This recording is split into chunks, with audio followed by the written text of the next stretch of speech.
So now we start the learning module. So if you haven't started learning, now's a good time to start. And to start the learning modules, which are classical conditioning, operant conditioning, and cognitive learning or vicarious conditioning, I'm going to give you a brief introduction to the different concepts of learning and then start off by talking about classical conditioning.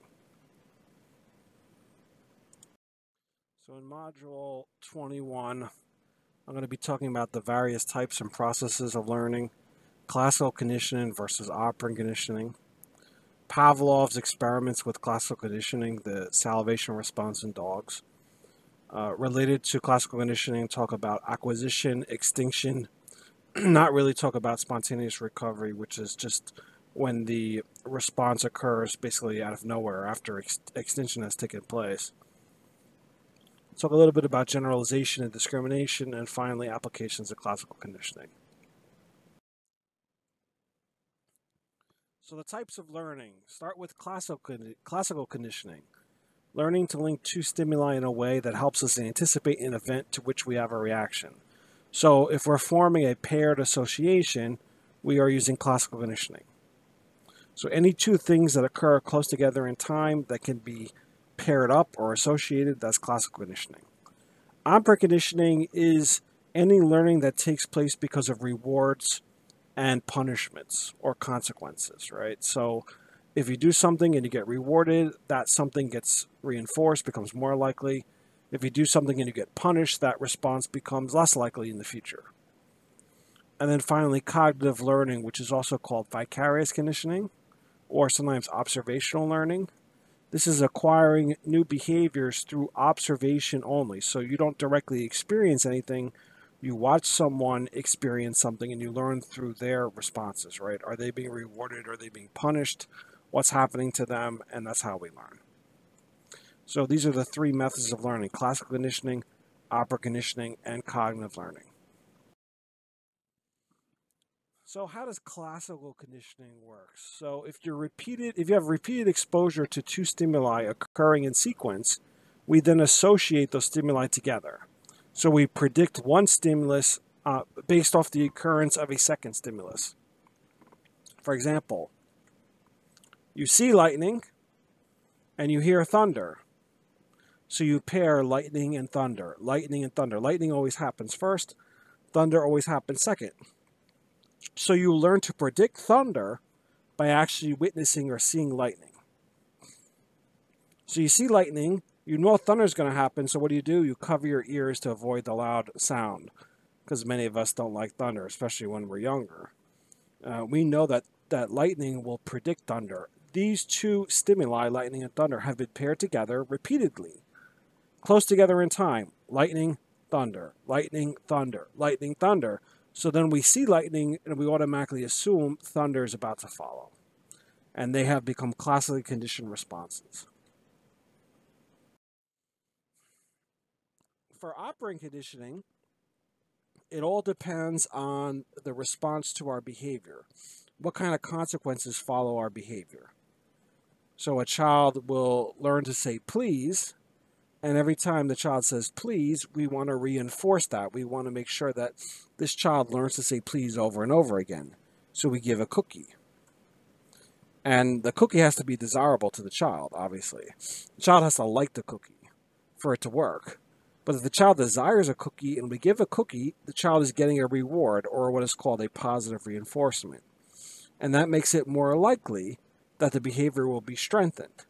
So in the future, the child's going to say please because they've been getting a cookie and they want another cookie. So please, now give me the cookie. Give me my reward. Now, this can backfire. So sometimes a child just gets kind of tired of the cookie. So if you give a cookie every single time the child says please, the child's going to be like, well, I've had enough cookies and I don't feel like saying please now, so I'm just going to ignore you. And later on, I'll say please, and I'll get a cookie when I'm hungry for a cookie. Right? So the child gets kind of used to it, gets spoiled by getting the cookie so many times that the value of the cookie diminishes. And what I've been explaining here is called continuous reinforcement. So if you reinforce continuously, that means every response or every behavior gets a reward. Eventually, that reward's not going to be worth that much. Eventually, it's going to be like, oh, a cookie again. Big deal. I kept getting a cookie before, and I'm going to get a cookie later. So, the cookie doesn't mean much for me, right? It's the same thing as if you keep giving money to a child every time they get a good grade. Well, eventually they're going to be like, well, I keep getting money. I have enough money. Money's not that important to me anymore because you keep giving me money. And so, I'm not gonna comply with your behavior just to get money because I have enough of it. So there are perils to giving a reward continuously or continuous reinforcement that I'll talk about later. But it's pretty basic. If the child desires the cookie, you give the cookie, the child's happy, the child will comply and produce the behavior that you want, like saying please, being polite, and you give the cookie, and that'll make the child do it again. Uh, we all have been witness to this, and you can see this with young children. It's very effective. You can see this with animals. It's very effective. This is basically how we train behavior. We can also punish. So, for instance, if I'm trying to teach the child that yelling is not helpful or yelling is not good, I could punish the child so I could take away their dessert. If they start screaming or if they say, give me, I could just take away something from them. That's punishment. Or I could spank them. That's punishment. Those are different forms of punishment, but it's still punishment. And what you're trying to do is stop them from saying, give me. Stop them from yelling out. You're trying to decrease the behavior. So reinforcement always increases a behavior and punishment always decreases a behavior. And you need to remember the difference between reinforcement and punishment. Reinforcement always increases a behavior. Punishment always decreases, regardless of whether it's positive or negative. And we'll get into that more in a future module. And the third form of learning that I'm just introducing here is cognitive learning, which is also called vicarious conditioning, or sometimes called observational learning. And cognitive learning is acquiring a new behavior indirectly by watching somebody else experience a situation. So if you watch somebody else, do something positive and get rewarded, well, then you learn, hey, if I do this, if I imitate that behavior, I'm also going to get rewarded. Or if you watch somebody else have something horrible happen to them, let's say they go to pet a dog and they get bit and they're screaming and crying and in pain as a child or even as an adult, you're not going to go near an animal. You'll be like, oh, I don't want to go near that dog because I watched so-and-so get bit by that dog. And you've learned that, you're going to be punished. You're going to get something negative happen to you if you go and pet the dog. So you avoid it, right? And you could actually develop a phobia that way indirectly by just watching somebody else have a negative consequence to their action. And you learn through their mistakes or their outcomes or consequences, and you develop a phobia that way. Like, oh my God, watch that person. What happened to that person? I want nothing to do with that, right?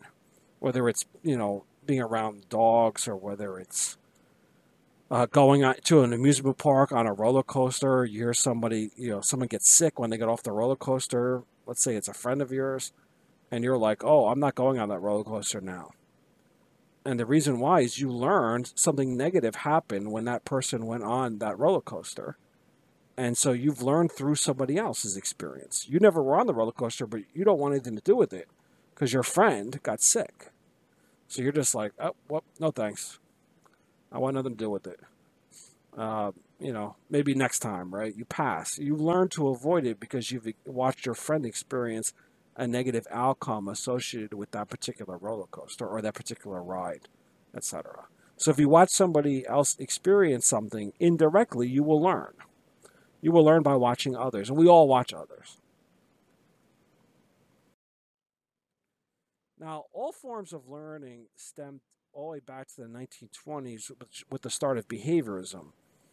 And Skinner, who you see on the left, and Watson, who you see on the right of the screen, are the two predominant figures that were behind behaviorism. Skinner was responsible for operant conditioning, and Watson was responsible for classical conditioning.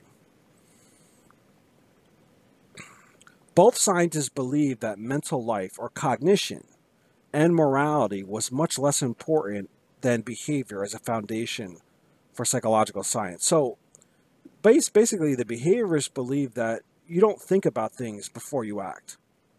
You just act based on paired associations, classical conditioning, or learned consequences, which is operant conditioning. There's no thinking involved. There's no appraising the situation. There's no reflecting upon your past experiences. There's no reflecting upon moral principles or ideas of morality. None of this affects your behavior. So, according to behaviorists, on your way to class today or on your way to work or anywhere that you went today, you didn't kill somebody. Hopefully you didn't, right? You didn't kill somebody, not because it's wrong to kill, not because it's morally, corrupt to kill another person, but because you didn't get rewarded enough to kill somebody, right? You didn't get a big enough reward to go actually kill somebody that would motivate you to actually murder someone. So it has nothing to do with morality. It has nothing to do with the fact that, if you've watched what happened to other murderers and you realize that they've been punished. It has nothing to do with that. It only has to do with the fact that you were not rewarded. The punishments or the possible punishments, like going to jail, outweigh the possible rewards. Whatever money you would get or whatever benefit you would get from murdering somebody. So according to the behaviorists, there was no room in human behavior to think about morality or to think about cognition, reflecting on your past experiences, learning from your mistakes. This didn't happen. It was solely, you were basically robotic, right? It was solely a result of punishments and reinforcements, and that's it. Or paired associations in the form of classical conditioning, and that's it. No cognition whatsoever. And obviously, late 60s, early 70s, people started to say, wait a minute, cognition is important in behavior. Morality is important in behavior. We're not robots. You can't just say classical conditioning, operant conditioning controls all our behavior. We're much more complicated than that. And so behaviorism started to fall out of favor. Not that it's completely fallen out of favor, because people still adhere to behaviorist principles and behaviorist therapies. And they can be quite effective with regard to certain things, especially like conditioned phobias. Behaviorism is very effective for treating this.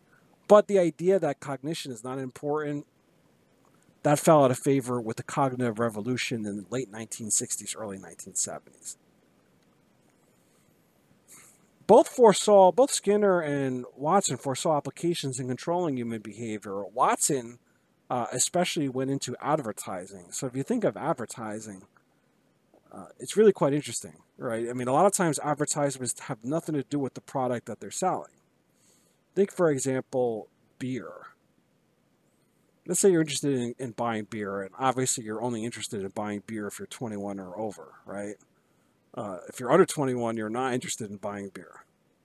So let's just talk a little bit about buying beer.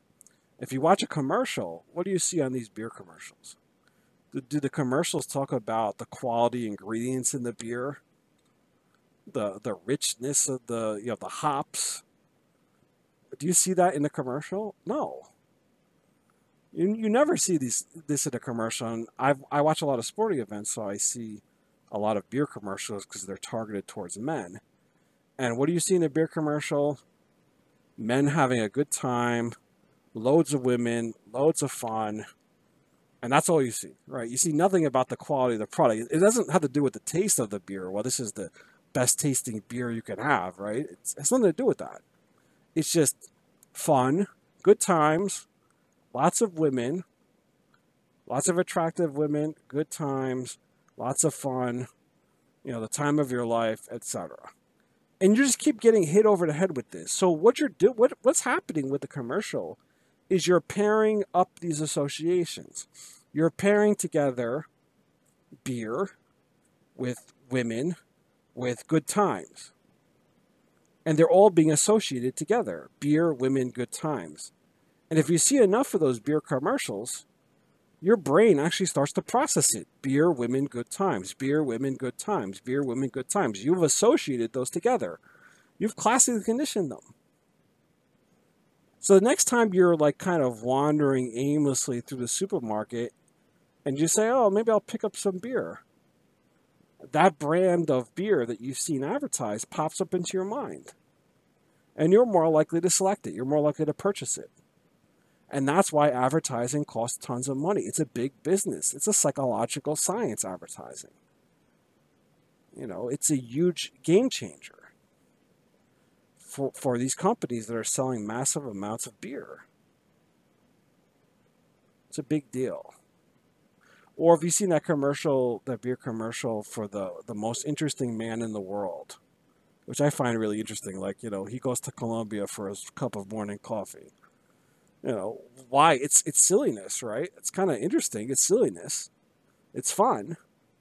But you start associating the Dos Equis. You start associating Dos Equis with sophistication and humor.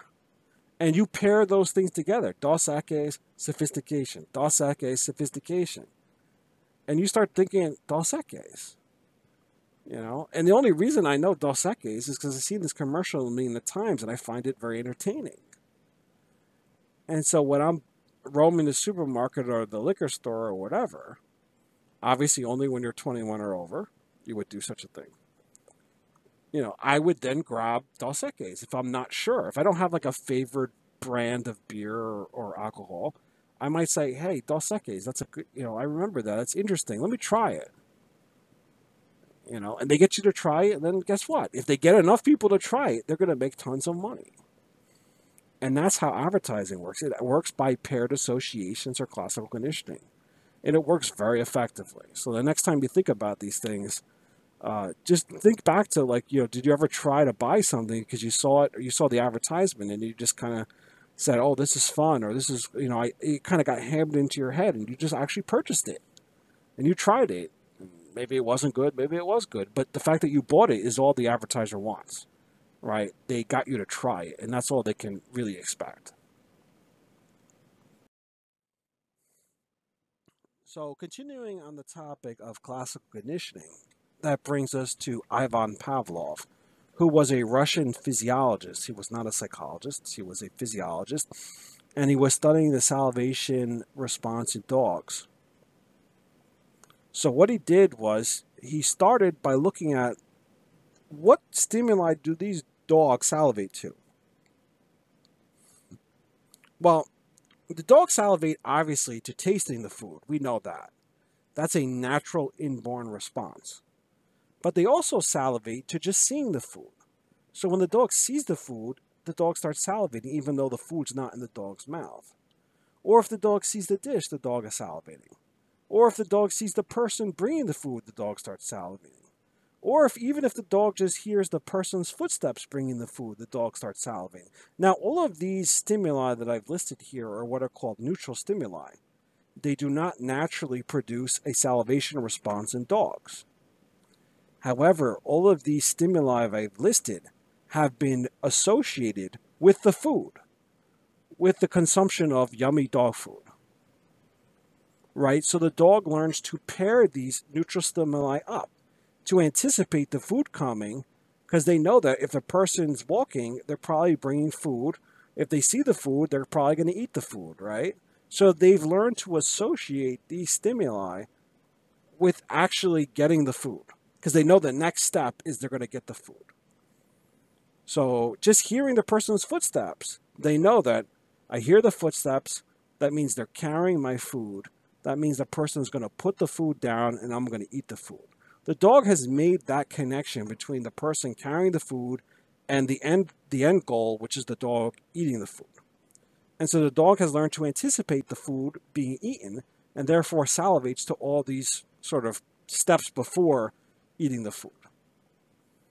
And so Pavlov said, wait a minute, the dog learns to anticipate, so therefore, can I pair things together and trick the dog into anticipating off of a stimulus that has no real appetitive value to the dog initially? And that's how classical conditioning was formed. So before conditioning, think of conditioning as learning. So before learning or before conditioning, if I ring a bell, the dog's going to produce no response. So if you have a dog at home or a pet at home, you can see this very easily. Just ring a bell. The dog is going to look at you like you're crazy. They're going to be like, oh, okay, you're ringing a bell. Dog says, I'm not interested. What does this bell have to do with anything? So this bell produces no response, and it shouldn't produce a response, and therefore it's called a neutral stimulus. The dog is just not interested in the fact that you rang the bell. It means nothing. It produces no response. It's a neutral stimulus. Now, before learning, if I provide the dog with yummy dog food, the dog will naturally start salivating. The dog's going to be happy, right? The dog sees dog food and says, yummy, time to eat. This is unlearned. So we call this unconditioned. It's unlearned.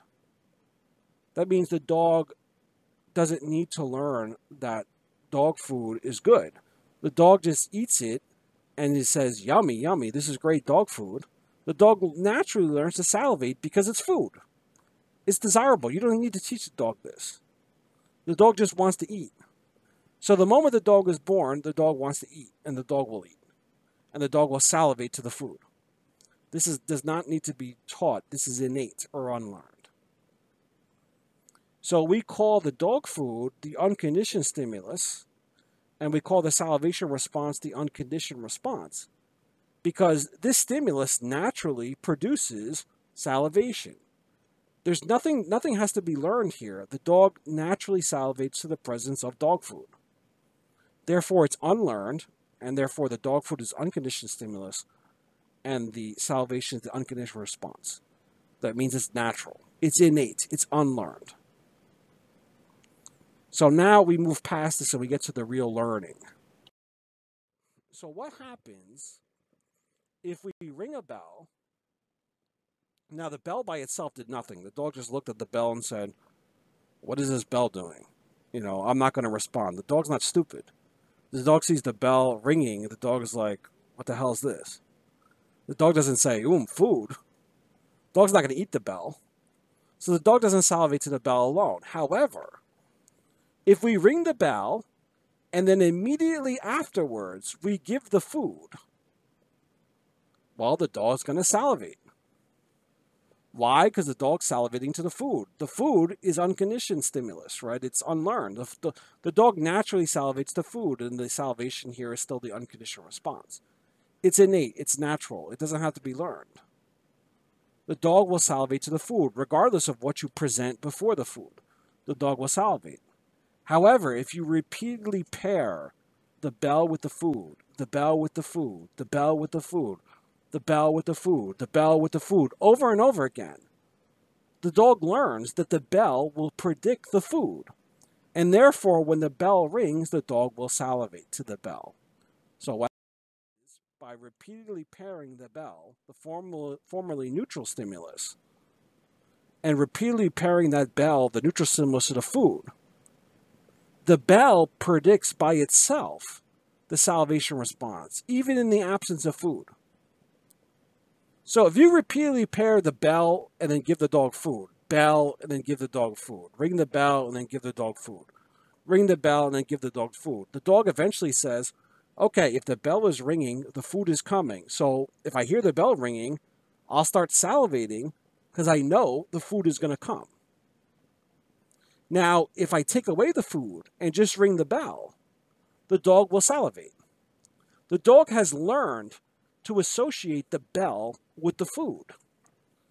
And so the bell, which used to be a neutral stimulus, which means it produced no response, now becomes known as the conditioned stimulus, because the dog has learned to salivate to the bell because the dog figures the food is coming right after the bell.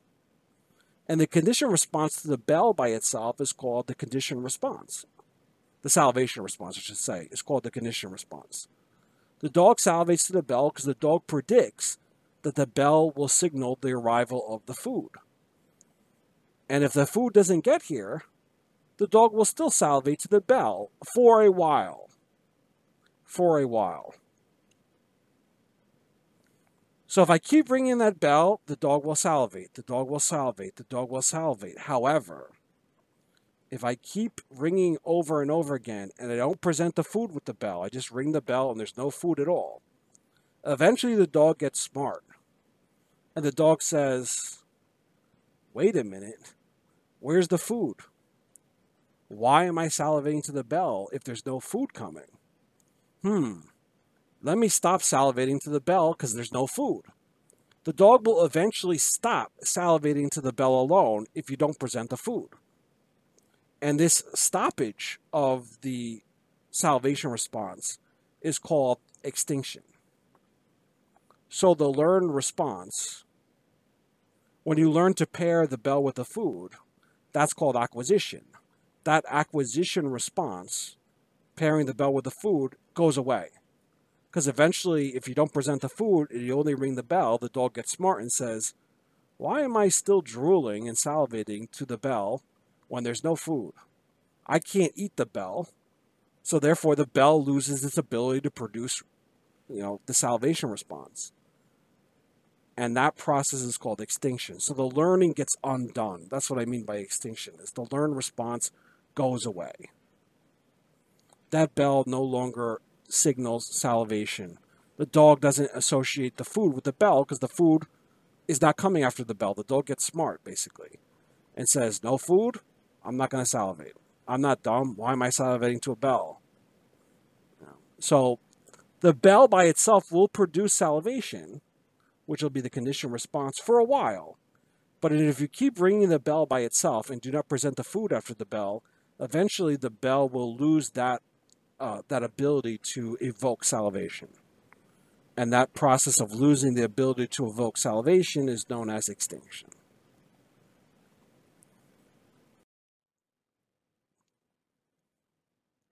So let's look at these 4 scenarios and pick out the different types of stimuli here.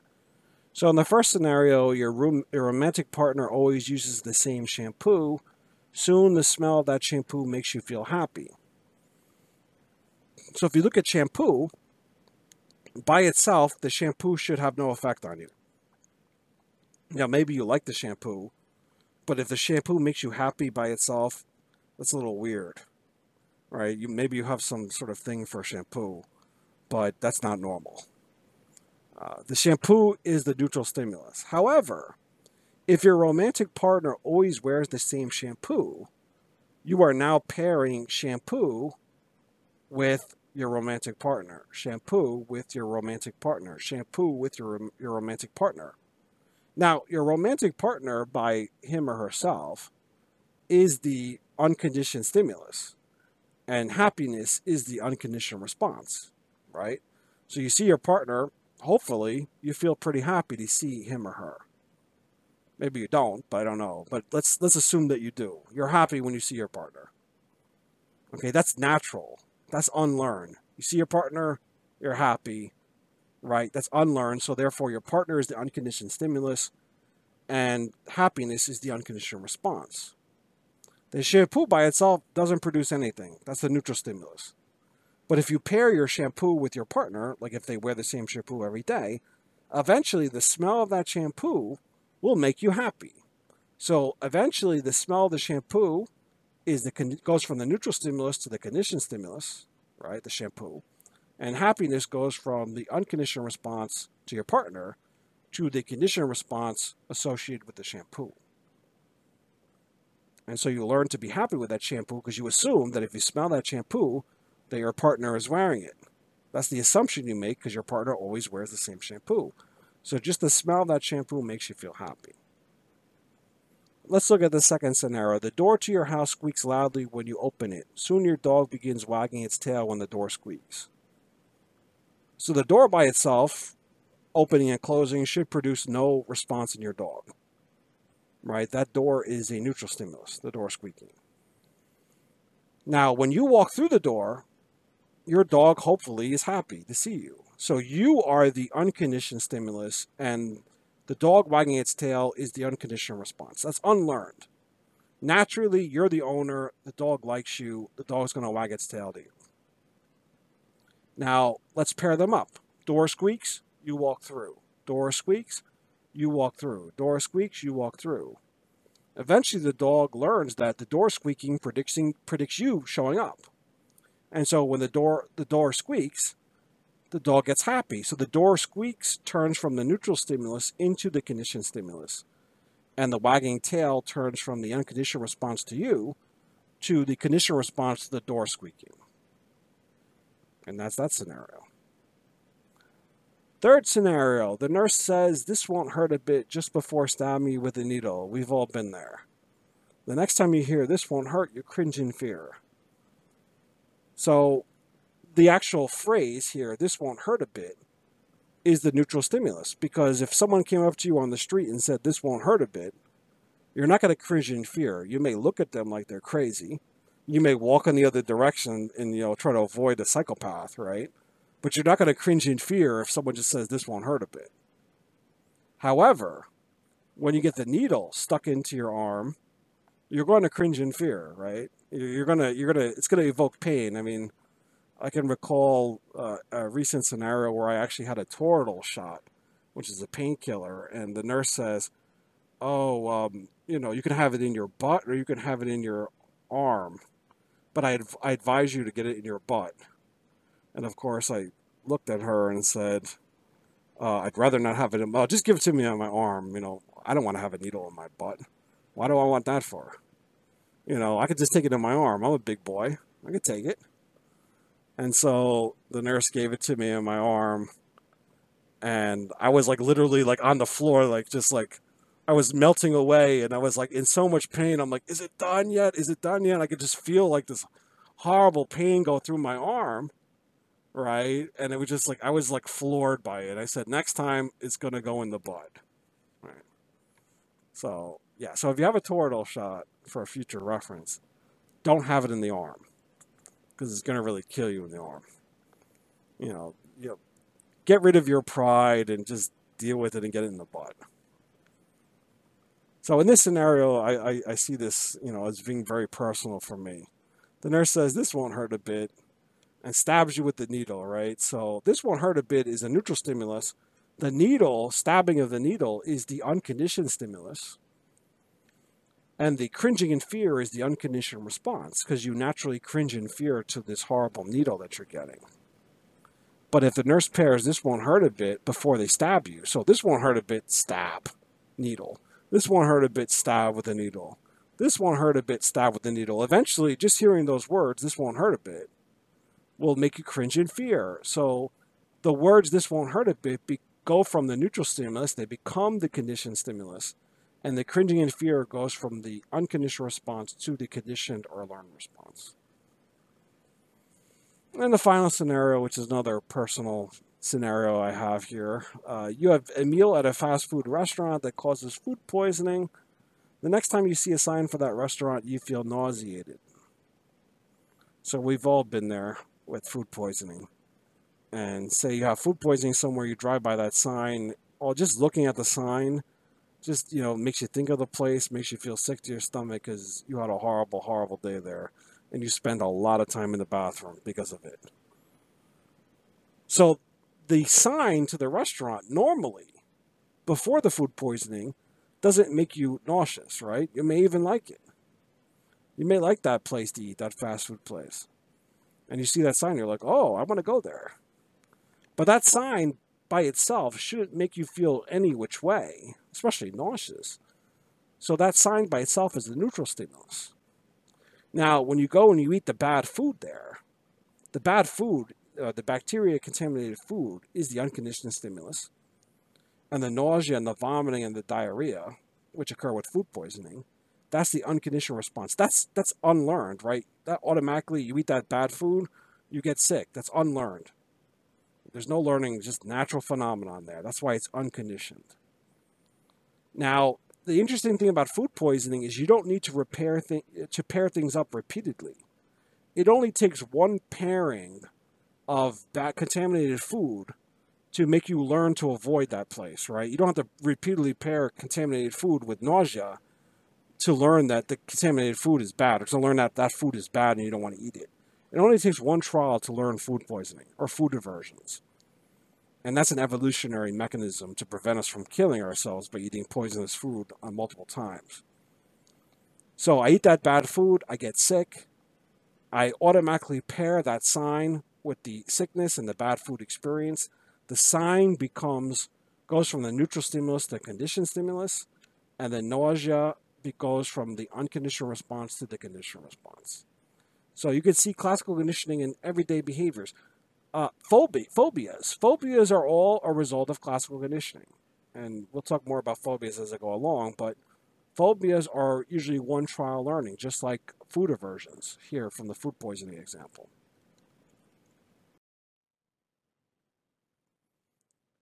Now, there's a principle of generalization and a principle of discrimination. So, in one experiment, Pavlov conditioned dogs to drool when they were rubbed, when their bellies were rubbed.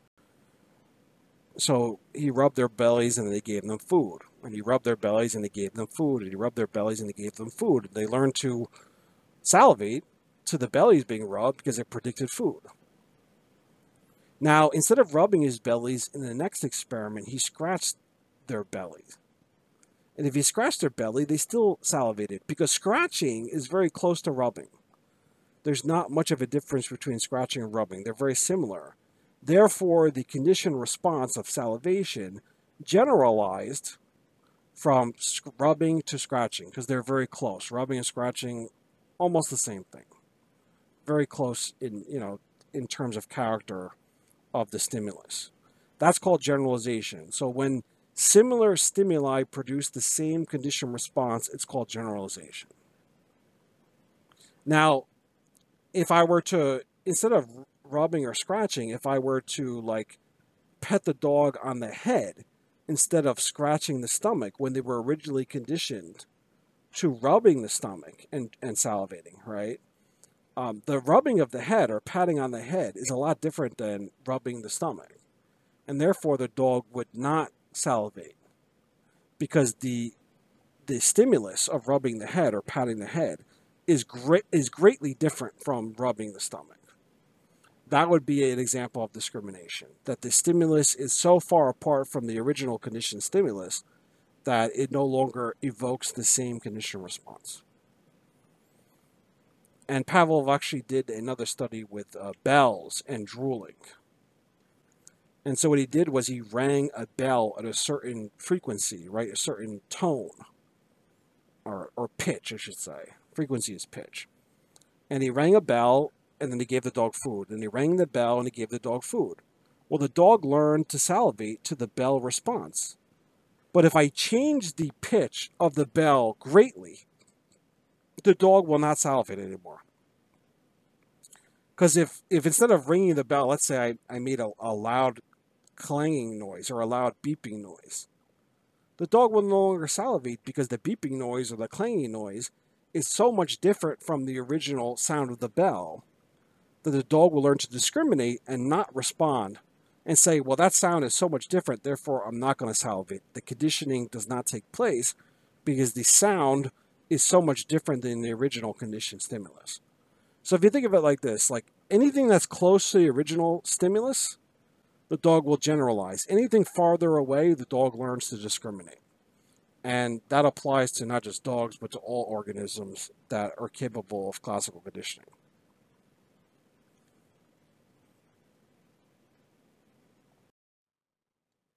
Now, just to finish up this chapter, I want to talk about the famed classical conditioning study by John Watson and little Albert, the little infant that learned to fear the white rat. So in 1920, 9-month-old little Albert was not afraid of rats. The little Albert was actually playing with rats. And then Watson and his colleague Rosalie Rayner clanged a steel bar every time a rat was presented to Albert. So it's like, here, little Albert, here's a little white rat, and then clang. Here's the little white rat, and then clang. Here's the little white rat, and then clang. Albert then acquired a fear of rats, and this generalized to other furry and soft things, like a bunny, white bunny. So let's look at it again. Before conditioning, little Albert, a white rat, pretty happy, right? No fear at all. However, if I clang a steel bar, little Albert pretty upset. So the white rat is the neutral stimulus. The clanging bar is the unconditioned stimulus. The fear response is the unconditioned response. So what happens if I pair the white with the clanging bar? I pair the neutral stimulus with the unconditioned stimulus. Little Albert's pretty upset because he hears that clanging noise from the steer bar. He gets upset. He shows fear response. And I repeat rat, clang, crying. Rat, clang, crying. Rat, clang, crying, right? I repeat this over and over again. The presentation of the white rat by itself, that goes from the neutral stimulus to now a conditioned stimulus, and that evokes a conditioned response, which is crying. The little Albert learned to cry just to the white rat because he assumed that the white rat meant that there's going to be a loud clanging noise coming right after it. And so he learned to be afraid of the white rat because of that. And he also generalized that fear to other things that were white and fluffy, like a bunny. Anything that was white and fluffy, he became afraid of. And that was an example of stimulus generalization. So that ends it for Module 21. We'll be talking more about operant conditioning in the next module, and then observational learning in Module 23.